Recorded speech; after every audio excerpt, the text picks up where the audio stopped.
బతుకు తెరువు కోసం స్వేదం చిందించిన కార్మికుల ప్రాణాలు ఉక్కు కొలిమిలో కాలిబూడిదయ్యాయి. సుమారు 1600 డిగ్రీల సెల్సియస్ ఉష్ణోగ్రతతో సలసల కాగే ఉక్కు ద్రవం మృత్యువులా వారిపై విరుచుకుపడింది. తప్పించుకునే అవకాశం కూడా లేకుండా 8 మందిని సజీవ దహనం చేసింది, నల్లటి ముద్దలా మార్చివేసింది. విశాఖ స్టీల్ ప్లాంట్లో జరిగిన ఘోర ప్రమాదంలో 5 ఉద్యోగులతో పాటు 3 కార్మికులు మృత్యువాత పడ్డారు. మరో 6 తీవ్రంగా కాలిన గాయాలతో ఆసుపత్రిలో చికిత్స పొందుతున్నారు. వారిలో 2 పరిస్థితి విషమంగా ఉంది. విశాఖ స్టీల్ ప్లాంట్లోని స్టీల్ మెల్టింగ్ షాప్ SMS-1లో సోమవారం సాయంత్రం 4 గంటల 15 నిమిషాలకు ఘోర అగ్ని ప్రమాదం చోటు చేసుకుంది.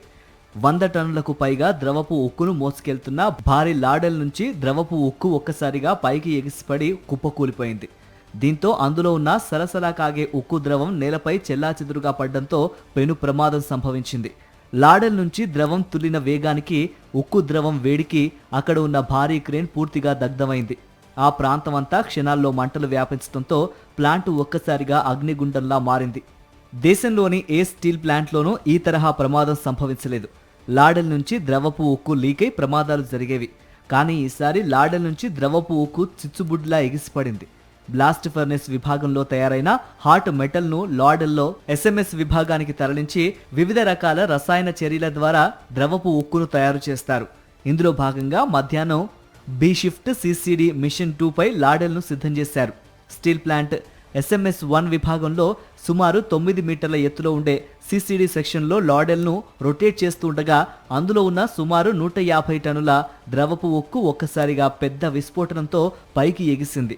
సుమారు 1600 డిగ్రీల ఉష్ణోగ్రతతో ఉన్న ద్రవం నలువైపులా వేగంగా విరజిమ్మడంతో చుట్టుపక్కల ఉన్న యంత్రాలకు మంటలు అంటుకున్నాయి. దీంతో ఒక్కసారిగా దట్టమైన పొగలు, మంటలు దావానంలా వ్యాపించాయి.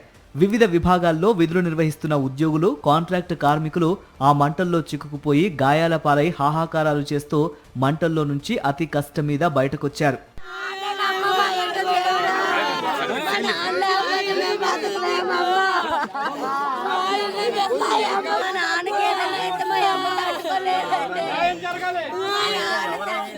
ఎక్కడ చూసినా సలసలా కాగుతున్న ద్రవపు ఉక్కుతో SMS-1లోకి వెళ్లేందుకు ఎవరూ సాహసించలేదు. సమాచారం అందుకున్న CISF ఫైర్ విభాగం మంటలను అతి కష్టం మీద అదుపు చేయగలిగింది.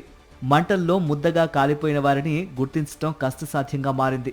క్షతగాత్రులని ఉక్కు జనరల్ ఆసుపత్రికి ప్రాథమిక చికిత్స కోసం తరలించారు. వారి పరిస్థితి విషమంగా ఉండడంతో మెరుగైన చికిత్స కోసం నగరంలోని పలు హాస్పిటల్స్కు తరలించారు. ఘోర ప్రమాదంలో మృతి చెందిన ఉద్యోగుల్లో గోల్డ్ కుమార్, గొందిన భానుకుమార్, M కృష్ణనాగు, K ప్రభాకర్, GV అప్పారావు ఉన్నారు.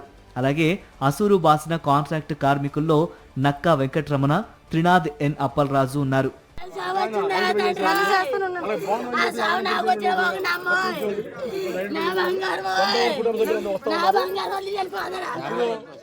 కాగా ప్రమాద సమయంలో టీ విరామం ఉండటం ప్రాణ నష్టాన్ని చాలా వరకు తగ్గించింది. ఆ సమయంలో చాలా మంది ఉద్యోగులు, కార్మికులు టీ తాగేందుకు బయటకు వెళ్లారు. ప్రమాదం జరిగిన ప్రాంతంతో పాటు చుట్టుపక్కల సాధారణంగా 60 నుంచి 70 మంది వరకు ఉద్యోగులు, కార్మికులు ఉంటారు. కానీ ఆ సమయంలో టీ విరామానికి వెళ్లిపోవడంతో 15 నుంచి 18 మంది మాత్రమే ఉన్నారు. దీంతో ప్రాణ నష్టం తగ్గిందని చెబుతున్నారు. ఘటనపై రాష్ట్రపతి, ఉపరాష్ట్రపతి, ప్రధాని మోదీ దిగ్భ్రాంతి వ్యక్తం చేశారు.